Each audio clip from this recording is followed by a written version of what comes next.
from this, we have the role of the ethic, if you like, as an active contributing member of the community.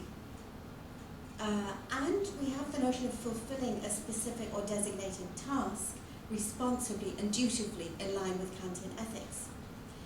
So if the role is in the first column here, the prerequisite is that human nature is good, that human nature is social, which it might not be, as we've said, which needs to be problematized. But if that is our prerequisite, then our responsibility, or the responsibility towards our fellow citizens, is to live in a peaceable society.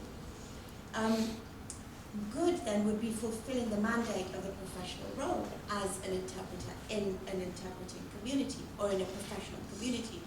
That's the way I see it. And our objective of goodness, if you like, if we can make that transfer, if we can make that leap from goodness to accuracy, if you like, if you follow me, then that is the fulfillment of that objective. Do you see what am I making myself clear? Kind of. Okay. We'll be coming back to that. The goal or the object would be providing access to basic services for all citizens. That, at the very end of the day, at least in community interpreting, a bit less in translation, but very much in public service interpreting, the goal is to provide access to basic services for all citizens. So you have a suspect who does not speak Turkish, who's been accused of theft at a police station in Istanbul. He's Japanese and he doesn't speak Turkish, but he doesn't speak English. If he doesn't have an interpreter, he has no access to his very, very basic civil rights according to the Constitution, according to the United Nations Convention, Declaration of Human Rights, according to a number of European conventions, according to a host, if you like, of ethics that we have decided as at a national or international, as an international community. So providing that access is upholding a very, very basic human right, and that's where the ethics of the active contribution of the interpreter, if you like, to the community comes in. So on the one hand, you have that notion of accuracy, or the textual accuracy, but you have a larger category, a larger domain, which is providing a service to your community, in a sense, two different levels at which that is operating. Okay. So that would be by fulfilling that object of providing access, you'd be providing quality and therefore full, accurate and efficient access to basic services. Okay. And the professional channels would be interpreting in the sense of mediation in a wider sense, in the sense of interacting with the community. And secondly, that notion of accuracy is more pertinent, the way I see it, to our role as interpreter and translator and our relationship to the text, if you like. Okay. So that's why I'm just making those two distinctions. Okay, and we can go back to the PowerPoint just for a second. Okay. So we've suggested above that what's considered good in moral philosophy is that which benefits people, that which increases the well-being of the individual and of the community as a group of individuals. If we transfer the notion to our discipline and profession, we can define good as being equal to accuracy, as I would say, not only as the most important tenet in the majority of the codes of ethics, but also as the nature, if you like, the definition of the process of translation and the process of interpreting or language mediation, what have you, all of those textual processes. Accuracy as the nature of goodness in professional terms is the core or the nature of good in terms of our profession as its defining parameter. The duty, the responsibility, the mandate of an interpreter is thus to enact this to the best of his or her ability. So do you see kind of what I'm getting at? That we're operating at two levels. So one has to do with interacting with the community and our ethics of providing a service, and one has to do with the ethics of providing a service to the text, to the source, to the nature of translation. And of course, those of you who are from translation studies, you'll know that there's been a very profound paradigm shift, and we no longer say that there is such a thing as a complete or perfect translation, and that's just exploded. And I am very much a part of that movement, But I think it's a mistake, and Sandra Hale says this in her 2007 book, I think it's a mistake to throw the baby out with the bathwater. I think if we say that anything goes, because translation isn't completely possible, I can translate any way I want. I don't think that's correct. Because you lose and that's happening in translation studies. It's beginning to happen. And I think it's a mistake, because you lose the essence of your profession in a sense. And we see it even more strongly in interpreting. You see it, it's there immediately, it's so direct, you can't not see it. In translation, it's removed, you don't see your reader in a way. And so you don't have to think too much about your reader. But I think it's a mistake to throw the baby out with the bathwater. That's the way I see it.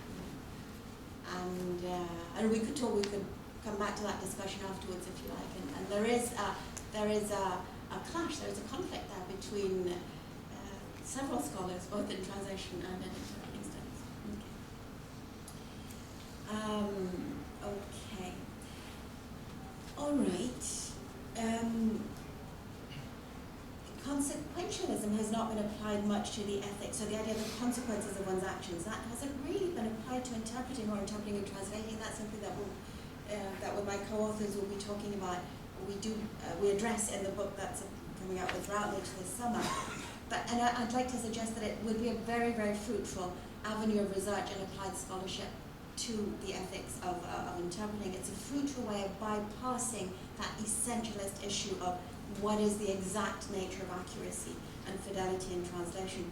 And those of you who are familiar with Gideon Torrey's work in the mid-1980s, he just kind of bypassed all of that by saying that, let's look at the norms in the target society. How do they define translation? That's what we'll accept as a translation, And I think we can kind of do the same thing by, instead of saying, okay, what is the nature of translation in itself, or what is it that makes a text correspond to its translation, say, well, let's look at the consequences of our decisions, of our translational decisions as a translator, as an interpreter.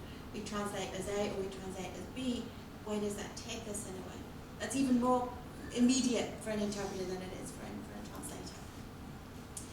So, okay.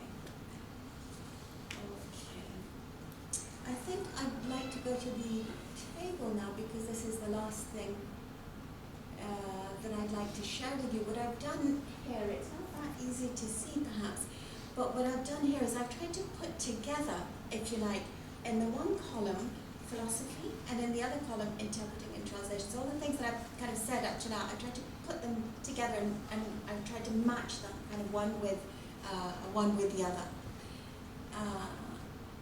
Okay, thank you. So I've created 5 different categories. One is the nature of goodness, again, highly problematic, but let's just pretend for today that it isn't so problematic. It's problematic also because, and again, this is not my area, but those of you who know more about philosophy will be able to help me here, but because the translation of a notion that is so difficult as the notion of good from a different language, Greek, not only into a number of different languages, so Latin, English, Arabic, French, what have you, is problematic. But also the translation of a cultural phenomenon. What was good to Aristotle and Socrates, maybe it meant something quite different than it does to modern day Turkish people and Italian people and English people and Norwegians, what have you. So I'm not pretending that isn't problematic, but I'm trying to do it anyway. I'm trying to create that match anyway, because I think it might be useful for us. So if for philosophy we could pose the following question: is good intrinsic and natural to humans? Is it the nature of man? Original sin, Is good intrinsic to human nature, or does it go against human nature? Is it an expression of self-interest? Are ethics intrinsic and natural, and do they need to have evidence? Well, we need to put those questions over to our profession, our discipline. We could say, is actually accuracy intrinsic to the nature of translation? Is it or isn't it? I would say yes. I would say definitely yes. Otherwise, you lose that whole definition in a way. It just disintegrates in a way. But you might ask that question. I would say, for me, the answer to that question would be yes. But is the desire or the impulse to be accurate, so as to be ethical, Is it a natural tendency that follows from its nature? Oh, but it's a question that we can ask ourselves. Okay, is there a superordinate entity or a sense of universality? Does good come from the outside of human consciousness? Or is it an element of human consciousness? Is it given, dictated by a metaphysical entity or by rules that govern all human beings? Well, let's move that question over to us, and we can ask ourselves, is there such a thing as a universal overarching code of ethics that functions as a law, because the nature of interpreting or indeed translation follows a natural law, a law that is both textual and ontological, if you like. Again, it's problematizing things. I would say here, I don't know. The answer to the first question, I would say definitely yes. The answer to the second question is a bit more complex. Let's go down to our third line here. Is good in the action or in the thought? Being good or doing good, is that our objective? Do we have natural knowledge of good? These parameters, I'd say, lie outside the realm of interpreting and translating ethics, because it makes no sense to make a distinction, as Martin Luther and Immanuel Kant did, between the action and the intent for us, really, unless it's to the degree to which accuracy is realized. So it really is only the action and the result that counts for us as interpreters and translators. And that constitutes quality and an effective and responsible rendering of the service. Whether or not we have knowledge of that good lies in the quality of the translator and the translating act, I think. Individual or collective, is goodness the responsibility of the individual or the group? Should goodness benefit the individual or the group? Is it the responsibility and duty to provide a quality, accurate rendition, a private individual responsibility, or is it a collective professional responsibility of us as a professional community, of the training that we implement, for example, of the codes of ethics that we put up on our websites? Is it the result of a collective act of training? Personal benefit and happiness. Does being good and or virtuous make a person happy? Does being good give pleasure? And if so, is that because goodness is in human nature, or is it because it gives the individual back something that's useful? Well, does professional satisfaction lie in the fulfillment of this, the fulfillment of being able to communicate, create communication between source, listener and speaker, source and target? Is that in itself a professional fulfillment or gratification, if you like? Is doing good the same thing as causing the least damage? Okay, we see that in medical ethics and legal ethics, that's paramount as well. When there is no, let's move that again over to us, when there is no correspondent translation, as so often is the case, either at the terminological level or at the pragmatic level, is good filling those conceptual gaps as much as possible through paraphrase, explanation, coining new words, whatever. Like the medical and the legal professionals, interpreters and translators can do enormous harm to people's lives by translating incorrectly. Think about the courtroom. Again, this is something that's happened again and again. Think about what's happening these days in Brussels as well. Terrorism. In fact, I spoke to an ambassador a few days ago. The ambassador of Pakistan was saying that 10 Pakistani nationals were on trial in Rome for terrorism because of a translation error. The terrorist attack in Madrid a few years ago, if you remember, apparently that could have been avoided had a translator been on call that day. The consequences are just mind-boggling, absolutely mind-boggling. So the damage that we can do is enormous, and therefore that notion of responsibility that comes from Kant, as we see from Immanuel Kant, is paramount. Is absolutely paramount. Is being good defined culturally? Maybe, Is accuracy defined culturally? I would say probably not. I think most things are defined culturally. Accuracy, I don't know. Maybe the postmodern tendency of defining accuracy is different, and that could be a culture, if you like, yes, but possibly. I don't know. I leave that open. the means and the ends. To what extent can a non-good means justify a good end result? This doesn't really apply to us. I don't think it's hard to envision any means to reach a positive end. So accuracy and successful, that might be unethical. I don't think that really comes into it. Personal responsibility and duty. Individual volition and agency. Is being good the individual's personal responsibility? Does it come from a sense of civic duty towards the community? Is an accurate translation the interpreter's responsibility and duty? Yes.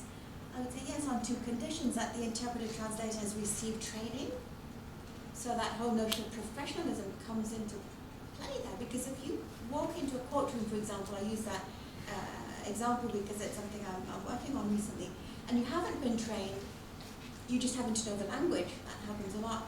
Well, you know, it's not really my responsibility. Somebody's telling me to do something, and whatever happens, happens. You know, it's not really my responsibility at the end of the day, because I haven't been trained to translate. I do what I can. But if you walk into that courtroom as a trained translator with a badge saying you're an accredited interpreter, yes, it does become your responsibility in a sense. You know? So I'd say on that condition that you've received training, so it's a collective responsibility, and also that you've received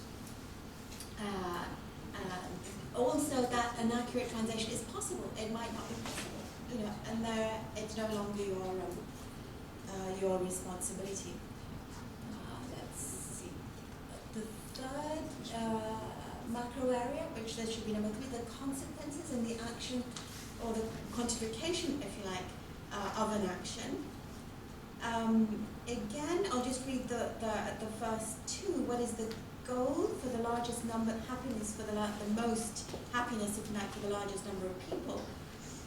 The goal of an accurate translation or rendition is to effectively communicate, both at the semantic and pragmatic level, the speaker's information. Okay, fair enough. Is the most good what is best for the individual who's performing the action, or for the largest number of people? Can we apply that to interpreting? Only when there's a conflict of interest, I'd say, and the interpreter needs to consider breaching a rule of confidentiality, for example. A useful parameter there is to follow the notion of consequentialism. What will happen if I break the rule down? You know, what are the consequences of that? And I think that's something that we can apply and take from philosophy into interpreting or translation, and ask ourselves, you have a problem, a conflict of interest, okay, what happens now? I follow cause A, this happens, I follow cause B, this happens. Again, legal interpreting, medical interpreting for refugees, for example, those conflicts of interest do actually come into play quite often. And I'd say the 3 parameters of that list of 7 would apply to us as well. At the beginning there, beneficence, to help other people communicate and to understand an utterance or a piece of text for a translator. Non-maleficence, go down a little bit. Non-maleficence, to avoid harming people by mistranslating. Justice, to ensure or to facilitate, people to get access to services. So those 3 points, if you like, in that list that we talked about earlier, I think they apply they match very, very well with our responsibilities and our duties. The other one, self-improvement, okay, maybe, yes, a little bit less. The last 2 categories, and I'll end there, reason and rationality. Can ethics be demonstrated through logical reasoning? This is a textual ethic, pertains perhaps to that notion of textual ethics in interpreting and translating. I don't know.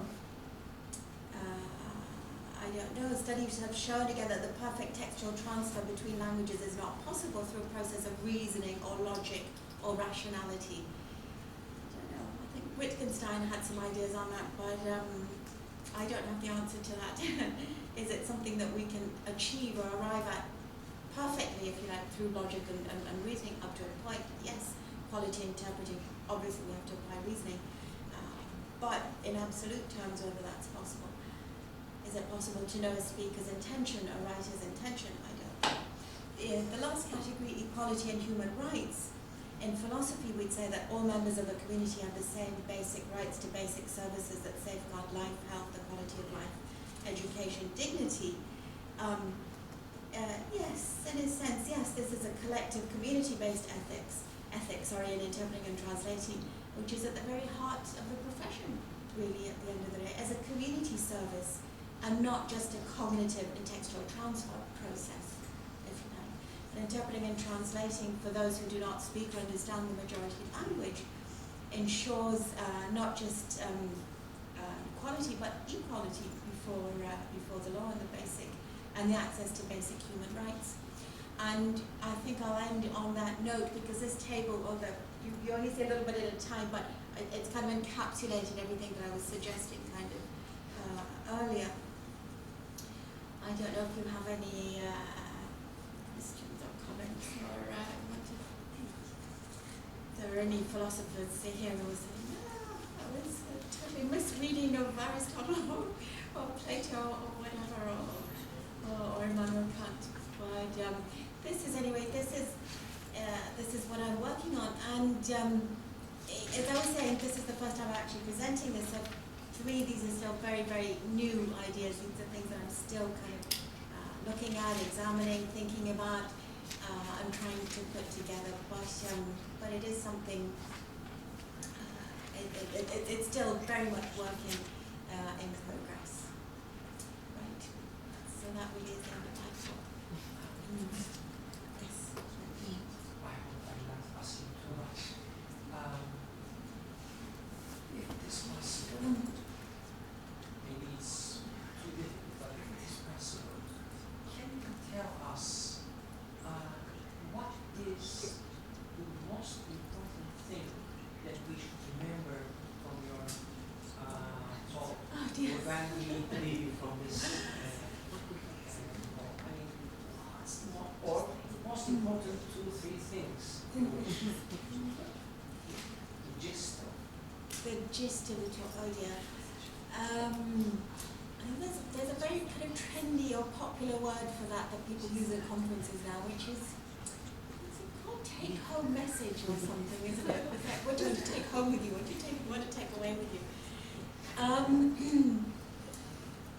Perhaps the fact that interpreting and translating as a profession, as a professional body, as a professional community of practice, reflects, or the ethics, our ethics, reflect the ethics of other professions as well, the medical profession, the legal profession, but most professions, the idea that you need to be honest towards the person you have in front of you, that be a patient, a suspect, a lawyer, a teacher, I don't know, anybody really, that there's a contract there in a sense. And that our ethics reflect other professions' ethics. And that is probably because there is an underlying ethical foundation that we have in common, I think, that is reflected, which isn't created, but I suppose is reflected through philosophy and through the whole tradition of philosophy. And the fact that they match isn't arbitrary, if you like. It must mean that that is something that we hold almost universal, perhaps, as a community of human beings. And one thing I didn't say was that I've been looking at the Western tradition of philosophy, and I don't know if and to what degree that coincides with other philosophies. And I know that Greek philosophy has influenced Arabic philosophy. I think perhaps it has. I think perhaps there is an interface there, and there's an interface with other non-Western domains of philosophy. But to go from there to say that these are universal ethics, possibly, I don't know. But it does make you think that, okay, all of the professions, all of the ethics are things that we choose in a sense, as a community, as a consensus, as a group. So it means that we're choosing them together or defining them together as a group. And it's interesting that they apply in so many different domains, in so many different professions, and in so many in the history of ideas as well. And so I would say that yes, we can more forcefully, I think, and more proudly say in our profession, yes, we reflect, or our ethics of accuracy, impartiality, confidentiality, that is the result or the fruit, that's kind of harvesting what we hold most dear, if you like, in our communities, in our society. And there's a reason for that. And that reason is that we create the most good and the least damage to our interlocutor. Thank you. Well, I'd like to ask for advice, actually, if it's okay. I can ask later. Anyway, just okay. I'm asking. You go ahead. Okay, I studied translation and interpreting between English and Turkish, but I speak a little bit of Italian, and then I'm planning to go to Italy for a year. Erasmus program. I'm a PhD student also. And I'm very interested in community interpreting, Oh, I see. but I only have standard interpreting training. It is, as you said, it is not like dialogue interpreting, and you mentioned that it's a little bit different and more difficult. Different from conference interpreting. Yeah, I just had conference interpreting training. So should I go for it? Or what? I don't know what to do. I would say that coming from conference interpreting, you're privileged, absolutely, because you have the techniques of consecutive and simultaneous and shushuntaj, which is what you need in terms of technique, you know. So you're all set, really. And I suppose kind of making that transition from the booth to a dialogic discourse method is easier in a sense, but you have to be aware of. Aware of the ethical parameters, I think, because they're so profound, but also the interactional parameters. And I think perhaps an obvious place to start there is reading Valdez Show's book, long written, 2001, 2000. And it's white and grey, and the title is, and I've read it a million times, and what is it called? Dialogue I'll get back to it. Okay, thanks. Cynthia wrote Sandra Hale, 2007. That's a very, very good place to start. But yes, definitely moving from conference interpreting to community interpreting is easier than the other way around. Okay. Yeah, where are you going in Italy? I'm planning to go to Lecce. To Lecce. Oh, right.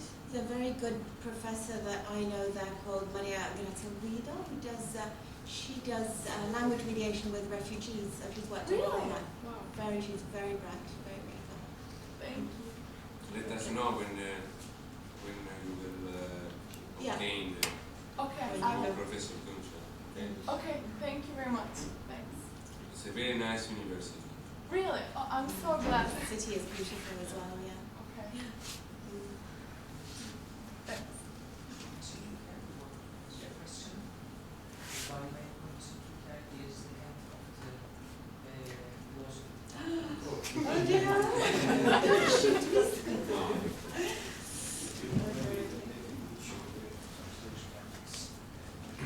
We can't hear you.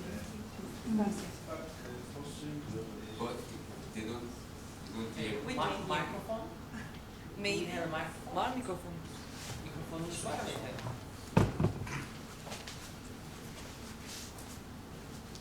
The question is very serious, so it's like everybody can hear that. Concentrate. İsterseniz bir İngilizce sunum arkasına Türkçe. Oh, very kind of you. Thank you.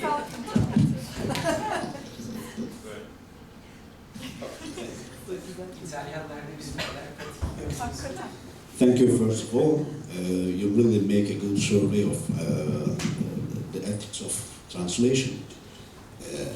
My question is that considering every individual uses his or her language differently from others, what do you think about the ontology of translation within the same language? Sorum şuydu, Yes. çok güzel bir tercüme felsefesi yaptığında, ahlak felsefesi, tercüme ahlakı konusunda güzel bir sunum yaptığı ifade ettiği sorum şuydu. Bir birey aynı lisan içerisinde diğerlerinden dilini daha farklı bir şekilde kullandığını dikkate alacak olursak, bu durumda aynı dil içerisinde tercüme ontolojisini ve tercüme ahlakını nasıl değerlendiriyorsunuz diye sordum. Mm. Thank you for that. Thank you for that question. It's a difficult question. And I suppose in what you're saying, or what you're referring to, is the fact that that language is processed not just individually but subjectively, I suppose, in each of our minds. I mean that it's A metaphysical supposition. In this universe, no one cannot demonstrate two things the same. Exactly. Yes, then I've understood your question correctly. So, in this universe, everything is unique. Exactly, absolutely. And that's what I was referring to when I was talking about the paradigm shift in translation studies, which came slightly before interpreting studies. And that again came from cultural studies, which came from philosophy, which came from Derrida, and not Lacan, but Ricoeur, I think more than Lacan, who precisely made this very, very obvious statement that all individuals will interpret and will read a text differently. So how do we know that we're both reading the same text in the same way? And obviously the implications for translation are devastating in a sense, because if you're pretending in a sense that you're translating something accurately, which is what we've just been saying, which is the definition of translation, at the same time you're saying that my reading of any given text, unless you're translating the weather forecast or the stock market exchange, or a mathematical formula, maybe not, but any other reading of any text is elusive, it's ephemeral, it's subjective. It's impossible to pin down from a metaphysical point of view, but not just a metaphysical point of view. I think from the point of view of cognitive science, not only cognitive science, but possibly even neurolinguistics as well. And I think it's interesting to put those two, that whole metaphysical discussion, which perhaps Benjamin got going at some point when he talks about, from a different angle, when he talks about the pure language. He talks about the impossibility or the difficulty of translating, but this is in between languages, but it reflects your interpretation of a text. And he refers to something which is a pure language, or the idea, almost in a Platonic sense, out there. And that's a text which is an essay which is referred to very, very often in translation studies, Walter Benjamin's. But I think it's equally interesting, or equally problematic, or devastating, if you like, to us as translators, to look at somebody like Vygotsky, who says that the Russian, I think he started out as a psychologist, wasn't it? And he died very, very early, poor thing.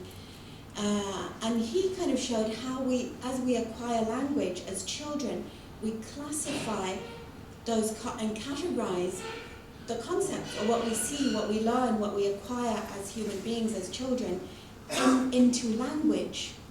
So not only do you have a subjective reading of the text, but you have the fact that each language is classifying concepts, ideas, life, experiential reality in different ways, which problematizes it, to me at least, even more. And it makes you think that the Whorf and Sapir hypothesis is actually, not in a very strong sense of the hypothesis, but certainly in a moderate or a weak sense of the hypothesis, makes translation practically impossible at the end of the day. But that doesn't mean that we shouldn't be translating, and it doesn't mean, I think, that we shouldn't have accuracy as an ideal. And I think there's a philosopher, Sandra Hale quotes John Searle, in that book, which is quite succinct and it's easy to read, so I'd recommend it, 2007, Palgrave Macmillan.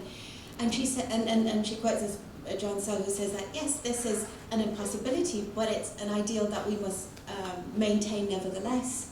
And I think that is the essence of being a translator. You have an impossibility, you have an impossible task. So John Benjamin's The Task of the Translator. It is impossible. Nonetheless, it is our job. It's our job. So I don't know. I think that's kind of putting together the things that you were asking, perhaps, in your question.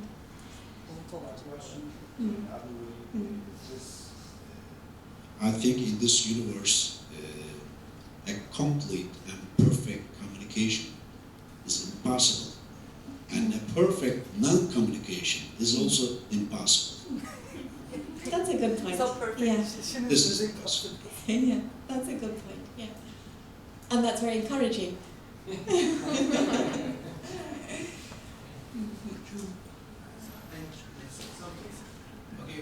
Actually, I don't have a question. Thank you for your coming. It's a good presentation. So I have a meeting. I'm late. I gotta go. Thank you very much. Okay. Thank you very much for coming. Thank you. Thank you so much. Thank you very much.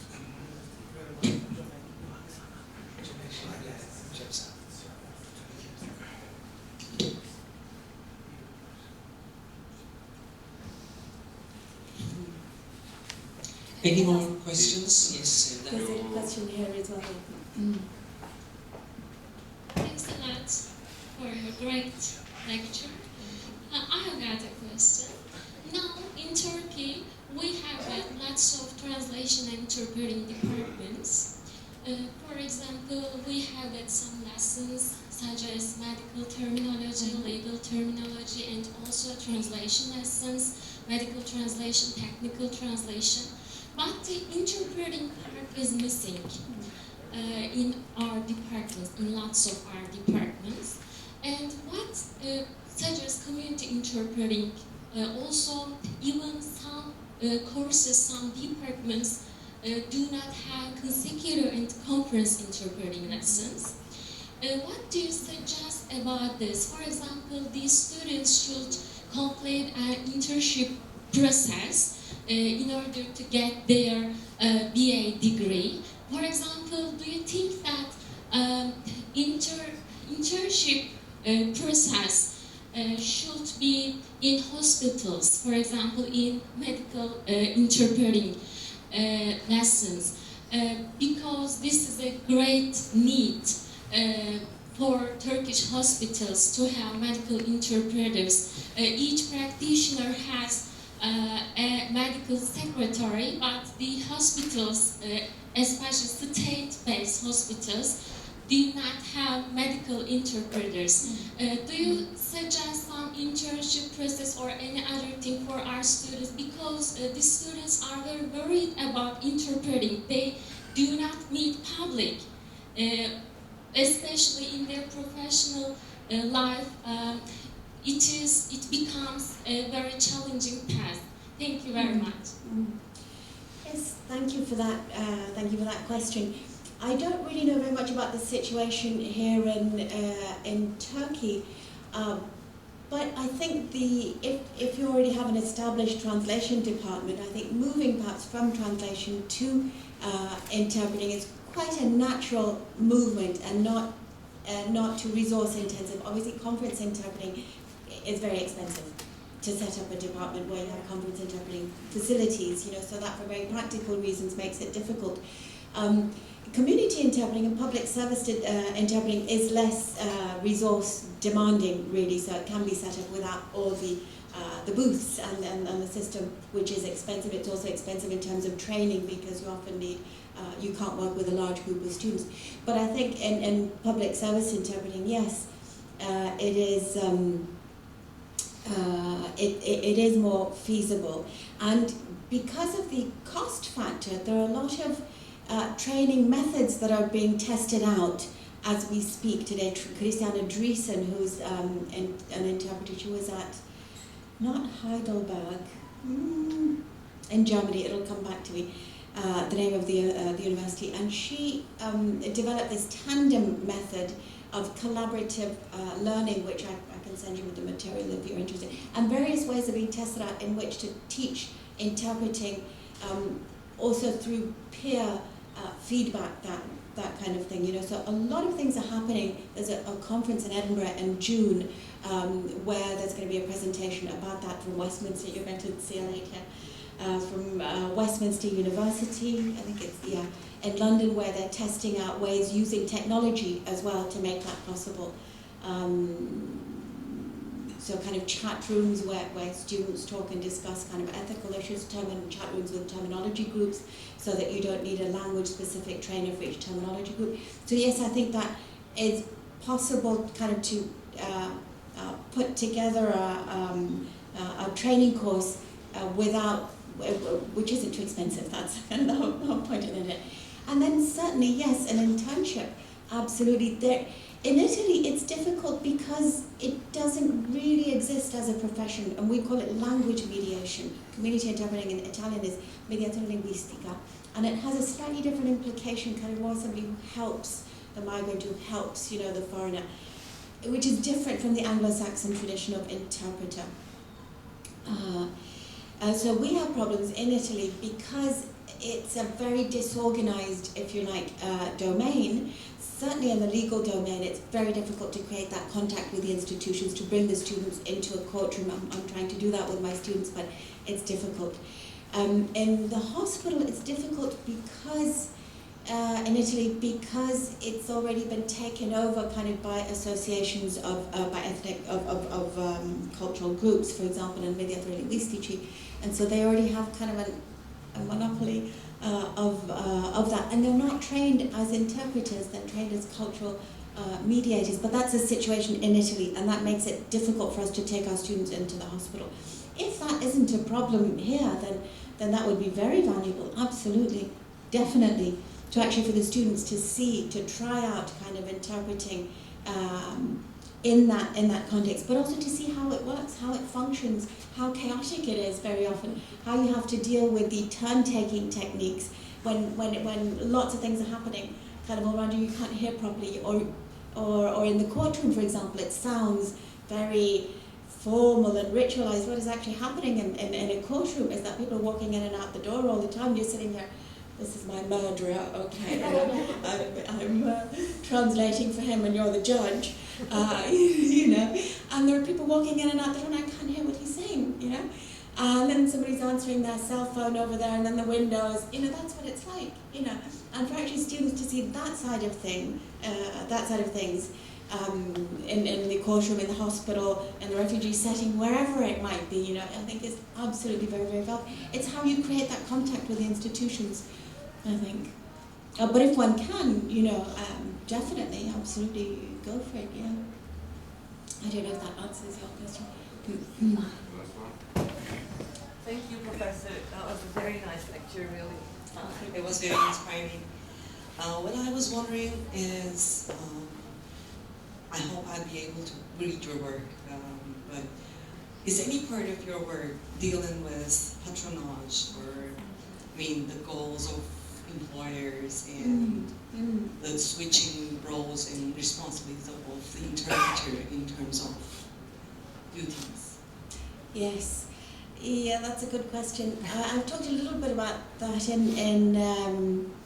in other places, yes, but it really, really touches upon the ethics of the interpreter, because how can you walk into the courtroom or the doctor's office and say, these are my professional ethics, I am an interpreter and I abide by my profession, and the doctor will say, no, I'm part of the hospital, or I represent the Italian state or whatever it is through the hospital, or I represent the Italian constitution in a court of law, I decide, and you do what so there's an asymmetry in terms of who's the patron in that specific situation. Yes. I think the stronger you are as a professional community in Australia, for example, in Canada and the States up to a point that's changing, it's becoming stronger in the UK now as well. The stronger you are as a professional body, the more you are in a position to say, look, I have a professional body behind me, this is my code of ethics, I'm part of something. But if you don't have that professional body, you can say, I'm me, and you're not as strong in a sense. So there is an asymmetry of mandate in a way, which is very problematic, yeah. And also because interpreting as a profession is less prestigious than medicine as a profession, or the legal professional, or other professions. So yeah, that's problematic. Thank you for that question.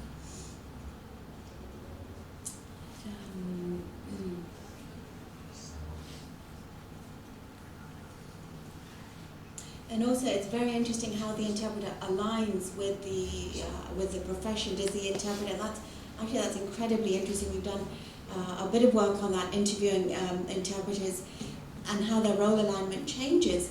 Do I, as an interpreter, feel alignment or feel loyalty towards the suspect who comes from my country and who speaks the same language and I understand his culture, or to the judge, not just because he's in a position of authority, but he's in the culture into which I've moved. So I'm living in Turkey now, I should be living according to the Turkish norms and rules and culture, and I'm becoming Turkish, you know? I'm not becoming Italian or Jordanian or whatever. And so do I want to, in a way, get in your good books, you know? Do I want to follow your mandate or your cultural code because I want to be a part of the new culture, or do I want to be a part of my old identity? And that's interesting. And it depends on things like how long have I lived in the country. It depends on the authority of the person who's involved. So a judge would affect that, the courtroom setting would affect that very strongly. But it's very, very interesting. So thank you for that question. Thank you. Any other questions? Then perhaps I have to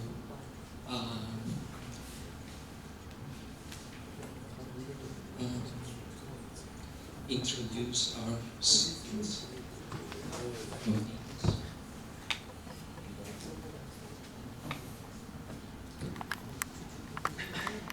So, I'll say after this mind-opening talk on the ethics, philosophy, and subjectivity of the interpreter-translator, our second speaker today is Dr.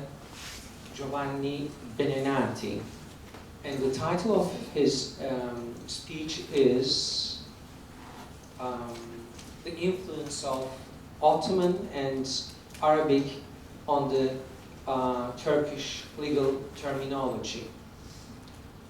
Dr. Benenati was the Italian cultural attaché for the Ministry of Foreign Affairs from 1983 to 2000. Although he was stationed in Jordan, he was also responsible for the Palestinian relations as well.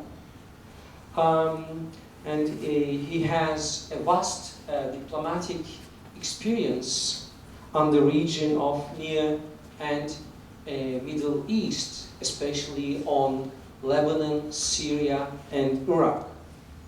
During his mission in Jordan, he organized, coordinated, and activated numerous cultural programs and agreements among Italian and Arabic universities. He studied Arabic language and literature and Islamic law at the University of Venice, Ca' Foscari.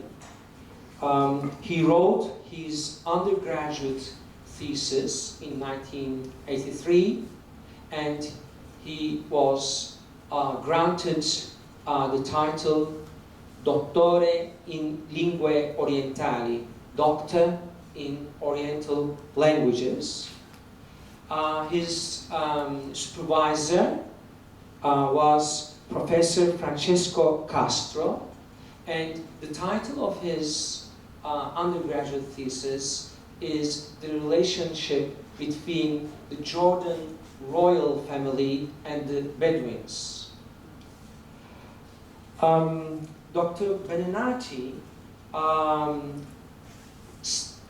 since 2000, has started to work as a consultant for the private sector business and for UNIMED, which is a consortium for Mediterranean universities.